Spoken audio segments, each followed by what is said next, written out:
അസ്സലാമു അലൈക്കും വറഹ്മത്തുള്ളാഹി വബറകാതുഹു.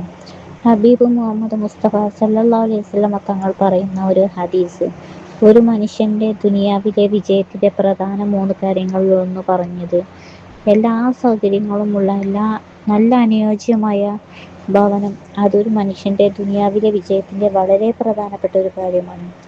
ഒരു ഭവനം എന്നുള്ളത് അല്ലാഹു സുബ്ഹാനഹു വ തആല ഒരു ഭവനം ഇല്ലാതെ ഭവനത്തിനു വേണ്ടി അതിയായി ആഗ്രഹിക്കുന്ന കൊതിക്കുന്ന എല്ലാവർക്കും ഹൈറായ ഒരു ഭവനം സാധിപ്പിച്ചു ആകട്ടെ. ആമീൻ. വീട് പണി തുടങ്ങി വളരെ എളുപ്പത്തിൽ അത് പൂർത്തിയായി കിട്ടാൻ ആഗ്രഹിക്കുന്ന ഒരുപാട് സഹോദരങ്ങളുണ്ട്.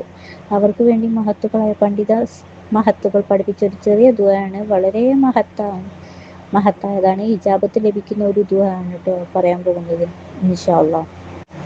21 തവണ ഈ ദുആ നല്ല നിയ്യത്തോടുകൂടെ, നല്ല ഇഖ്ലാസോടുകൂടെ, ഭക്തിയോടുകൂടെ ഈ ദുആ ചൊല്ലുക. അല്ലാഹുമ്മ റബ്ബൽ ബൈത്തി ബിഹഖിൽ ബൈത്തി വഅഹ്ലിൽ ബൈത്തി സഹില്ലി ബൈത്ത.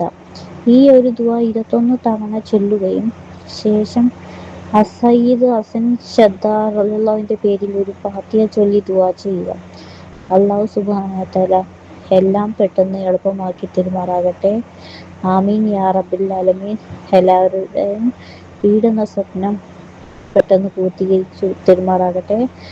ആമീൻ യാ റബ്ബൽ ആലമീൻ. അസ്സലാമു അലൈക്കും വറഹ്മത്തുള്ളാഹി വബറകാതുഹു.